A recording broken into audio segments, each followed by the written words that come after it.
तो हाँ जी, आपने मुझे इस लड़के की कुंडली की डिटेल भेजी है कृष्णा कुमार की। और इसके हिसाब से इसकी कुंडली बनी है मीन लग्न की।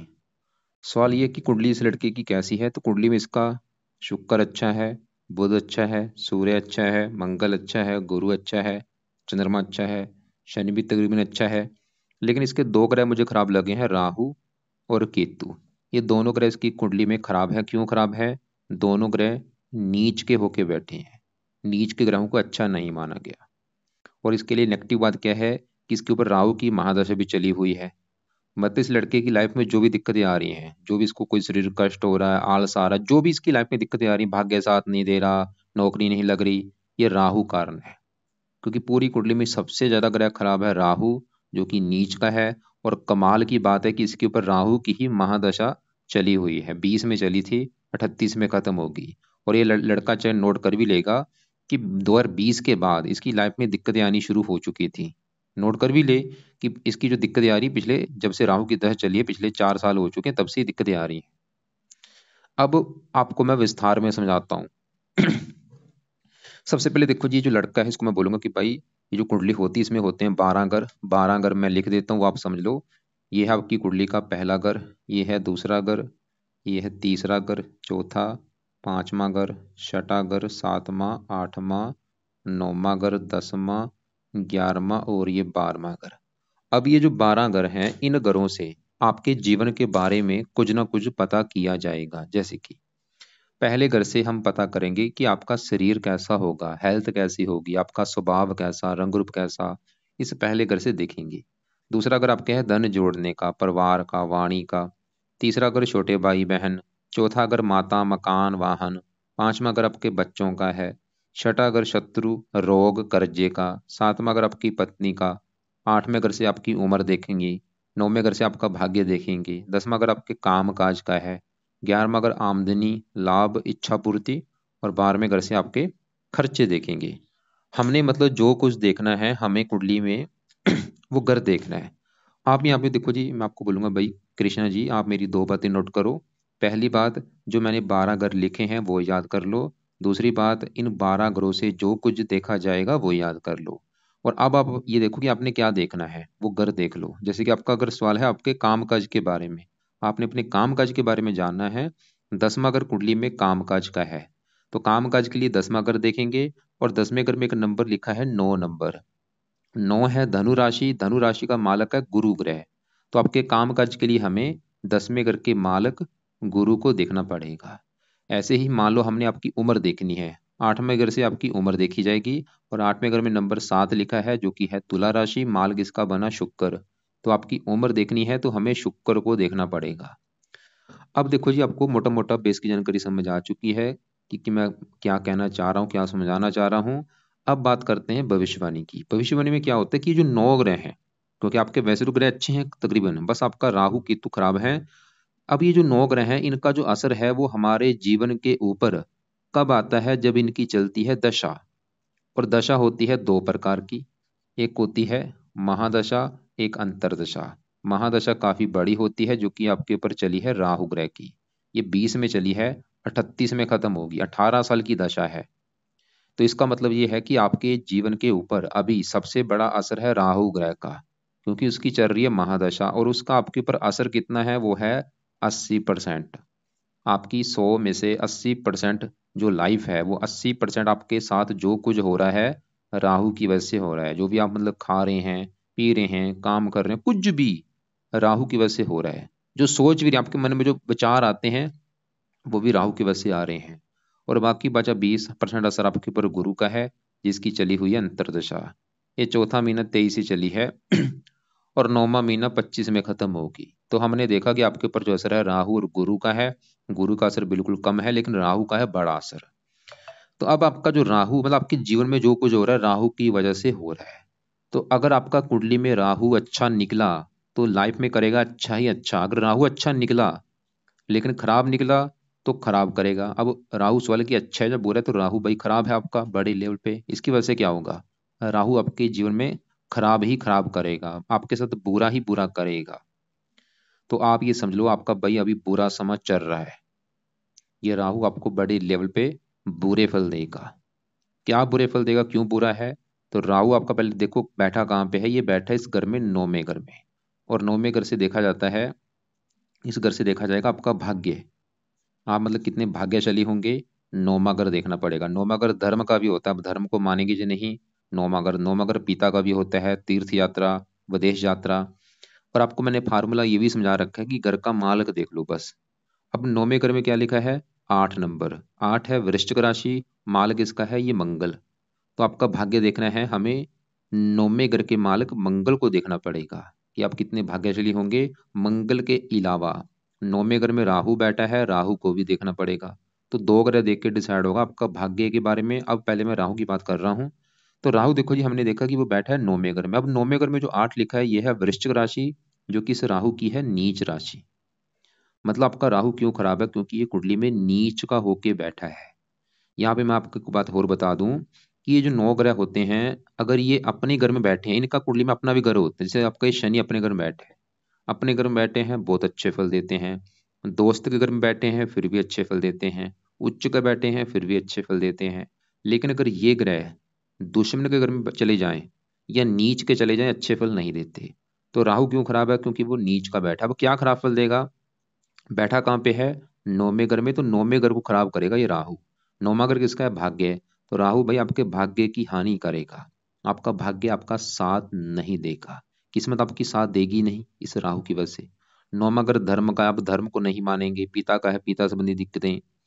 और भी वैसे ही विदेश का घर होता है, जन्मभूमि से आपको दूर लेके जा सकता है। जो आपका जन्म आपने जैसे लिख रखा शेखपुरा में, शेखपुरा से आपको दूर जाना पड़ सकता है इस राहु की वजह से। और वहां पे कुछ फायदा आपको हो सकता है। और राहु की 3 दृष्टियां भी यहाँ से इसकी 5वीं दृष्टि पड़ेगी पहले घर के ऊपर, जो कि मीन राशि, शत्रु राशि। पहला घर आपका है शरीर, आपके शरीर को खराब करेगा, आपकी हेल्थ भी खराब करेगा ये राहु। हेल्थ को लेकर कोई ना कोई दिक्कतें आएंगी। राहु क्रूर है तो आपको क्रोधी बनाएगा, जिद्दी बनाएगा, लड़ाकू बनाएगा, गुस्से वाला बनाएगा, गुस्सा बढ़ जाएगा आपका। आप चाहे नोट कर भी लेना कि राहु की जब से दशा चली होगी, आपका गुस्सा बढ़ चुका होगा, आपकी हेल्थ खराब हो रही होगी। राहु के साथ में स्थिति यहाँ पे तीसरे घर के ऊपर फजूल की भाग दौड़ कराएगा। 5वें घर को देखो पढ़ाई में दिक्कतें, बुद्धि भ्रमित कर देगा। मतलब राहु हजारों बुरे फल देगा, आपको दिक्कतें आएंगी, परेशानियां आएंगी, रुकावटें आएंगी, स्ट्रगल, चिंता, भाग दौड़, किस्मत साथ नहीं देगी, आपको मेहनत का फल नहीं मिलेगा, काम काज में दिक्कतें। कुल मिला के कहने का बस मतलब ये है कि भाई अगर आपने राहु को सही कर लिया, आपकी लाइफ में आएगा चेंज। अगर इसको सही नहीं करोगे, इसके उपाय नहीं करोगे, तो लाइफ में दिक्कतें लगी रहेंगी जब तक ये दशा है 38 तक। तो कितने जरूरी है आपके लिए राहु के उपाय, क्योंकि दशा अभी तो चली, अभी तो 3-4 साल हुए भाई। 38 में खत्म होनी, आपकी आधी उम्र इसी में निकल जाएगी। अब मेन सवाल कि भाई इस राहु को सही कैसे किया जाए। अब आप इसके उपाय लिख लो। तो जो पहला उपाय है, आपने रात के समय राहु कवच का पाठ पढ़ना है। 2 मिनट का पाठ है, रोजाना इस पाठ को पढ़ लिया करो या इसकी ऑडियो लगा के सुना करो। दूसरा है, राहु स्रोत का पाठ आपने पढ़ना है। तो दोनों पाठ है 2-2 मिनट के पाठ। रात को बैठ जाना या शाम को बैठ के इनको पढ़ने हैं। नहीं पढ़ना आता तो ऑडियो लगा के सुन लिया करो। तीसरा है, राहु ग्रह का दान करो। क्या दान है, वो आपको मैं वीडियो लग से भेजूंगा, उनको देख लेना। तो राहु का जो दान है वो भाई रोजाना दान करो या हफ्ते में 4-5 दिन दान कर दिया करो। और ये दान करना कब तक है, जब तक राहु की दशा है 38 तक। मतलब राहु का दान करते रहना। दान से क्या होगा, ये 14 डिग्री का जो बैठे पावर जीरो होगी, ये शांत होगा। बहुत जरूरी है दान करना। चौथा पाए, राहु के लिए, आप राहु को सही करने के लिए एक तो आप करो शिव जी की पूजा उपासना। शिव जी की पूजा उपासना का मतलब ये है कि रोजाना शिव जी के मंदिर जाना शुरू करो। वहां पे जाके ओम नमः शिवाय का जाप किया करो। वहां पे शिव जी के मंदिर में जाके बैठ जाओ, ओम नमः शिवाय, ओम नमः शिवाय या जाप किया करो। दूसरे नंबर पे आप हनुमान जी की पूजा उपासना करो, उससे भी राहु अच्छा होता है। मतलब रोजाना हनुमान चालीसा पढ़ो, बजरंग बाण पढ़ना शुरू कर दो, सुबह शाम पढ़ो। सुबह हनुमान चालीसा पढ़ लो, रात को बजरंग बाण पढ़ लो। और एक है दुर्गा चालीसा का पाठ पढ़ो। ये देखो जी, 3 जो देवी देवते हैं इनकी पूजा उपासना से राहु अच्छा होता है। और जो नीले रंग के कपड़े होते हैं वो पहनने बंद कर दो, बल्कि नीले रंग की वस्तुओं का दान किया करो। नीला कपड़ा दान कर दो, नीला कंबल दान कर दो। और ये दान की वीडियो जरूर देखना, क्या दान है वो दान, जो भी दान आपको सही लगे वो कर दिया करो। तो मैंने आपको क्या क्या बोला समझ आ चुका होगा कि आपकी जो भी दिक्कतें आ रही है वो बड़ा कर राहु है, क्योंकि वो नीच का है। राहु के भी आपको मैंने उपाय बता दिए हैं। कि रात के समय कवच रोध के पाठ पढ़ने हैं, सुनने हैं, दान करो, शिव जी की पूजा वासना करो, हनुमान जी, दुर्गा चालीसा, इनके पाठ पूजा किया करो। और भी आपको जिसकी पूजा उपासना अच्छी लगती है उस देवी देवता की पूजा उपासना करो। जितना मतलब धार्मिक बनेंगे उतना फायदा होगा। अंडे खाने बंद कर दो, मीट खाना बंद कर दो, शराब पीनी बंद कर दो, नशे करने बंद कर दो, तभी राहु अच्छा हो। अगर नशे करोगे तो राहु और आपका खराब हो जाएगा। तो नशे से बचो भाई, बेईमानी से बचो, ईमानदार पूरी तरह से बन जाओ। अब आपके आगे बढ़ते हैं। हमने क्या देखा कि आपके कुंडली में जो सबसे ज्यादा ग्रह खराब है वो है राहु, और दूसरा ग्रह आपका खराब है केतु। अब केतु की मैं बात करूं, वो बैठा है तीसरे घर में। केतु क्यों खराब है? क्योंकि केतु जहां बैठा है तीसरे घर में, वहां पे जो दो लिखा है वृष राशि में, केतु भी नीच का होके बैठा है। नीच के ग्रह भाई अच्छे नहीं होते, तो केतु भी नीच का है, इसकी वजह से खराब है। क्या खराब फल देगा? तीसरा घर है मेहनत का, साहस का, छोटे भाई बहनों को लेकर दिक्कतें, फजूल की मेहनत कराएगा, भाग दौड़ कराएगा, इसकी भी दशा में दिक्कतें बढ़ेंगी। लेकिन ये इतना भी चलो ज्यादा नहीं खराब जितना ये राहु है। राहु तो बहुत ज्यादा है। तो केतु का फिलहाल अभी एक उपाय कर लो, वो है कुत्तों को रोटी रोजाना डाला करो। ये काम शुरू कर दो। रोजाना कुत्तों को रोटी डालो, बिस्कुट डालो, दूध डालो, सेवा करो कुत्तों की। इससे केतु आपका सही हो जाएगा। अब देखो जी आगे बढ़ते हैं। आपके ऊपर क्योंकि देखो जी राहु की है बड़ी दशा, जो कि हमने देखा वो है बड़े लेवल पे खराब है। लेकिन छोटी दशा चल रही गुरु की, जो ये है अंतरदशा। ये अभी 1 साल हो चुका है, चौथा महीना 23 से चली थी। 1 डेढ़ साल हो चुका है, अभी भी 1 साल की पड़ी है। 9वां महीना 25 में खत्म होगी। सवाल की गुरु कैसे, तो आपका गुरु मुझे बहुत अच्छा लगा है। तो गुरु आपका यहाँ पे बैठा है 7वें घर में। अब 7वां घर जो है ये घर है आपकी पत्नी का घर। अगर हमने आपकी पत्नी का सुख देखना है 7वां घर देखना पड़ेगा।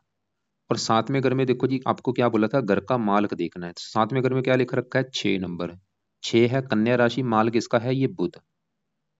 तो आपकी पत्नी का सुख देखना है, 7वें घर के मालिक बुध को देखना पड़ेगा कि बुध अच्छा है या बुरा है। और बुध के अलावा 7वें घर में कौन बैठा है? गुरु और मंगल बैठे हैं, इन दोनों को भी देखना पड़ेगा। तो टोटल 3 ग्रह देख के हमें पता चलेगा कि आपकी पत्नी कैसी होगी। सबसे पहले मैं 7वें घर में बैठे मंगल की बात करूंगा। मंगल देखो जी आपकी कुंडली में ये जो राहु बैठा था, मैंने क्या बोला था, राहु कहाँ बैठा है? 9वें घर में। किसके घर में? मंगल के घर में। ये जो 8 लिखा है वृश्चिक राशि है। मतलब मंगल देखो जी बैठा तो 7वें घर में है, लेकिन मंगल आपकी कुंडली में 2 घरों का मालक है। मतलब मंगल के अपने 2 घर हैं। एक तो मंगल का घर है ये 9वां घर। दोबारा गौर से समझो कि जो 9वां घर मैंने बोला था, 9वें घर से देखा जाएगा आपका भाग्य। हमने अगर आपका भाग्य देखना है 9वां घर देखेंगे। और 9वें घर में क्या लिखा है? 8, जो कि है वृश्चिक राशि, मालक है मंगल। तो भाग्य किससे देखेंगे? मंगल से। और मंगल कहाँ बैठा है? पत्नी घर में। मतलब भाग्य चला गया पत्नी घर में। मंगल ये दिखा रहा है कि आपकी पत्नी के आने के बाद आपका भाग्य साथ देना शुरू हो जाएगा। और मंगल इस कुंडली में एक और घर का मालक है, इस दूसरे घर का। दूसरा घर है धन का घर, कि आप कितना धन जोड़ेंगे, कितना बैंक बैलेंस होगा, आपकी धन की स्थिति कैसी होगी, दूसरे घर से देखेंगे। और दूसरे घर में क्या लिखा है? 1 नंबर। एक है मेष राशि, इसका भी जो मालक है वो है मंगल। और मंगल जाके बैठा है पत्नी घर में। मतलब धन चला गया पत्नी घर में। मंगल ये दिखा रहा है कि पत्नी से भी आपको धन मिलेगा, या आपकी पत्नी धनी होगी, या वो धन कमाने वाली होगी, या वैसे उसके आने के बाद आपकी लाइफ में धन आना शुरू हो जाएगा। तो मंगल ने क्या दिखाया कि पत्नी आएगी तो भाग्य साथ देगा, पत्नी आएगी धन आएगा, या पत्नी धनी होगी या उससे आपको धन मिलेगा। लेकिन देखो जी मंगल जो है ये 7वें घर में बैठा है बुध के घर में। बुध इसका है शत्रु, दुश्मन के घर में बैठा है। इसकी वजह से मंगल थोड़ा सा, एक तो 7वें घर में बैठ के मंगल कुंडली को मंगलिक भी बना के बैठा है। मंगलिक होने की वजह से आपका विवाह देरी से भी होगा। आपके विवाह में होगी देरी, मंगलिक कुंडली बनने की वजह से। और विवाह हो भी गया तो थोड़ा सा पत्नी से आपका मनमुटाव भी होगा।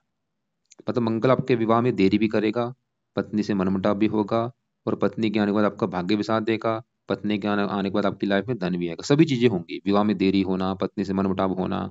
लेकिन अगर आप चाहते हैं कि भाई मंगल का जो बुरा फल है वो आपको ना मिले, बुरा फल क्या था? पत्नी से मनमुटाव होना और विवाह में देरी होना, ये बुरे फल आपको ना मिले, तो क्या करें? मंगल के लिए पहला उपाय है, आप मंगल के जो देवता है वो है हनुमान जी। तो आप हनुमान जी की पूजा उपासना किया करो। रोजाना हनुमान जी के मंदिर जा सकते हो, हनुमान चालीसा पढ़ो, बजरंग बाण पढ़ो। अब हनुमान जी की पूजा उपासना से आपका देखो जी राहु भी अच्छा हो रहा है, यहाँ पे मैंने लिख रखा है। हनुमान जी की पूजा उपासना करोगे राहु भी अच्छा होगा, और ये मंगल दोष जो बना है वो भी खत्म हो जाएगा। 2 ग्रह अच्छे हो रहे हैं आपके देखो। तो इसलिए हनुमान चालीसा, बजरंग बाण जितना हो सके पढ़ा करो। अब यही देखो मंगल के साथ गुरु भी बैठा है भाई।